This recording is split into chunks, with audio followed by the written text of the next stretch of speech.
अस्सलामुअलैकुम and welcome back. जी viewer, ये वीडियो 14 मई 2026 थर्सडे के लिए है। इस वीडियो में हम इंटरडे और शॉर्ट टर्म एनालिसिस करेंगे गोल्ड, क्रूड ऑयल और बीटीसी का। गोल्ड का साथ में ट्रेंड जानने की भी कोशिश करेंगे कि इसकी क्लोजिंग कहाँ पे है तो क्या हो सकता है। ठीक हो गया। कल अगर हम देखें तो जुमेरात है, थर्सडे को नॉर्मली गोल्ड मार्केट डाउन की तरफ आती है। ये मैं बड़ी दफ़ा कह चुका हूँ, अगर बाय गई हो तो फिर तो डेफिनेटली डाउन आती है, लेकिन ये अगर रेंज में भी खड़ी हो तो ये नीचे की तरफ आती है। और कल रिटेल सेल का डेटा है, हाई इम्पैक्ट डेटा है। डेटा शाम 5:30 बजे होगा, उसमें क्लियरिटी आ जाएगी कि मार्केट किस डगर जाती है। अभी अगर हम टेक्निकली देखें गोल्ड का चार्ट, H4 का टाइम फ्रेम आपके सामने ओपन है। आज बाय का जो लेवल दिया था उस बाय के लेवल से मार्केट बाय गई और यहाँ से मैंने सिग्नल भी दिया था, फिर इसको थोड़ा सा स्क्वीज़ किया था। 74 से 65 का मैंने ये लेवल दे दिया था। मार्केट यहाँ से बाय गई और 2-3 टिप हिट हुए। अगर हम गोल्ड को देखें, इसने जो वीक की मूव दी है, पहले उस पर रिट्रेसमेंट लगा लेते हैं, क्योंकि वीक इसने पहले अप मूव किया था फिर डाउन आया था। तो अभी ये तकरीबन 38% के पास है और इसका 23% का जो लेवल बन रहा है वो 4770 है, 4770 के नीचे। लेकिन ये मार्केट आ जाती है तो फिर मार्केट डाउन की तरफ जाएगी। ठीक है, फर्दर ये नीचे की तरफ जाएगी। अगर 4638 463738 ये नीचे ब्रेक कर जाती है तो फिर 4592 के पास जाके पहली बाइंग बनेगी कल के लिए। और बाकी अगर डेली क्लोजिंग, क्योंकि आज का जो मूव है आज भी ये अप जाके फिर डाउन आ गई है, इस पे अगर हम रिट्रेसमेंट लगा दें तो इसका 50% से क्लियरली नीचे है। अभी 4691.5 से नीचे है मार्केट। और अगर ये क्लोजिंग इसके नीचे दे जाती है 82-83, तो फिर भी 83 का लेवल है, इसके नीचे डेली क्लोजिंग आ जाती है तो मार्केट फिर ये जो ग्रीन जोन है ये हमारा ब्रेक कर जाएगी। ठीक हो गया।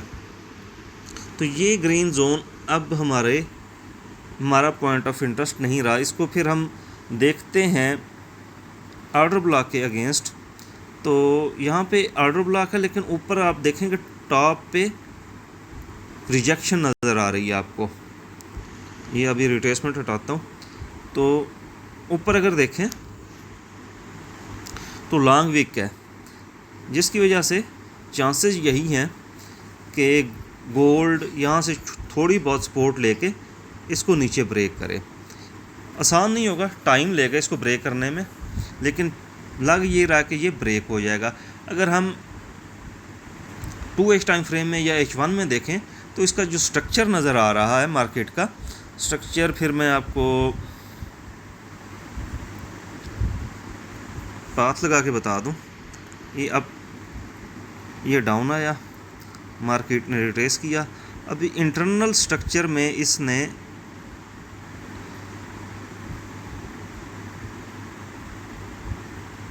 डाउन साइज क्लोजिंग देने की कोशिश कर रहा है, मतलब स्ट्रक्चर सेल साइड शिफ्ट हो चुका हुआ है।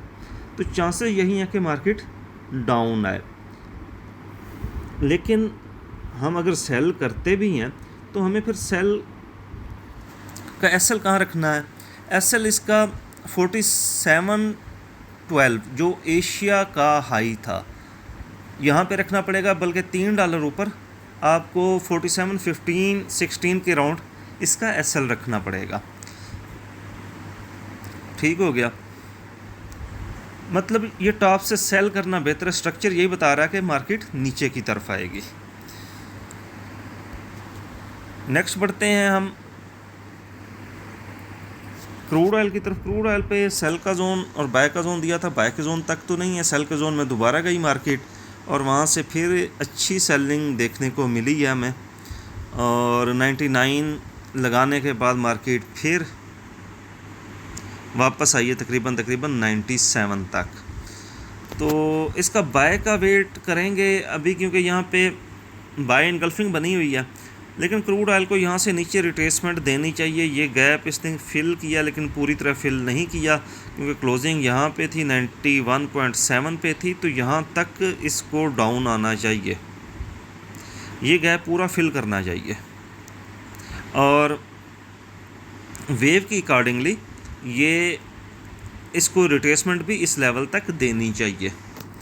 ठीक, अब आप देखें कि गोल्ड भी नीचे आ रहा है और क्रूड ऑयल भी नीचे आ रहा है। मार्केट जब टेक्निकल्स पे चल रही होती है तो फिर वो फंडामेंटल को या फिर इनका जो इन्वर्स रिलेशन है कि क्रूड ऑयल ऊपर जाएगा तो गोल्ड नीचे आएगा, वो चीज़ फॉलो नहीं कर रही होती। नेक्स्ट पेयर BTC पे सेल का जोन दिया था, बड़े दिन से दिया हुआ था मैंने, और इसके ऊपर गई मार्केट, लेकिन मैंने फिर अगले दिन कहा कि दोबारा सेल कर लें इसी जोन से, इसके ऊपर जब क्लोजिंग देगी तो फिर देखेंगे। आज मार्केट डाउन आई और यहाँ से मैंने बाय का सिग्नल दिया, तकरीबन कोई बफरिंग करके किसी ने एंट्री ले ली हो तो ठीक है, अदरवाइज़ ये एंट्री मिस हो सकती है कुछ ट्रेडर्स की, जिनने रिस्क लिया थोड़ा बहुत आगे पीछे करके। मैंने बोला था कि स्मॉल लॉट लगा दें 78,700 से भी, और 79,500 का टीपी था, एक टीपी हिट हो गया हुआ। मैंने अपना ब्रेक इवन और प्रॉफिट बुकिंग का भी बोल दिया था। अभी इस लेवल से ये ऊपर की तरफ जाएगी और कहाँ तक जाएगी, H1 में तो यहाँ पे सेल इनगल्फिंग थी, ठीक है, यहाँ पे इसको रिजेक्शन मिल सकती है, यहाँ पे ब्रेक इवन या प्रॉफिट बुकिंग ज़्यादा बेहतर रहेगा। अदरवाइज़ इसको फिर हम देखते हैं 2H टाइम फ्रेम में। 2H टाइम फ्रेम में कोई ऐसा पैटर्न नज़र नहीं आ रहा। फिर हम जाएंगे रिट्रेसमेंट लेवल पे 2338, तकरीबन ये 80,000 तक ऊपर जा सकता है। 80,000 से लेके 80,500 यहाँ तक ऊपर जा सकती है BTC मार्केट जी। अगर ऊपर ये जाती है तो इस लेवल से फिर हम सेल करने की कोशिश करेंगे, क्योंकि यहाँ पे अगर 2H टाइम फ्रेम में देखें बाय इनगल्फिंग को फेल करके आया हुआ है। 80,500 के पास सेलिंग हमें अच्छी देखने को मिल सकती है। यहाँ पे ये फेयर वैल्यू गैप था, इसको फिल किया, फिर ऊपर गई। इसको इन्वर्जन फेयर वैल्यू गैप तो नहीं बोलेंगे, लेकिन ये यहाँ पे फेयर वैल्यू गैप भी है।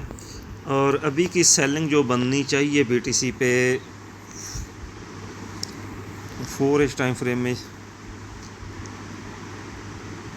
क्लियरिटी नज़र नहीं आ रही।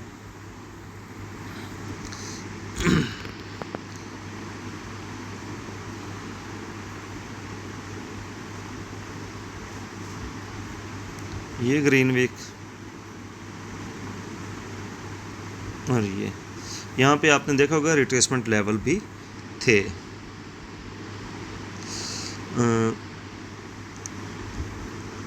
80,400 और 81,000।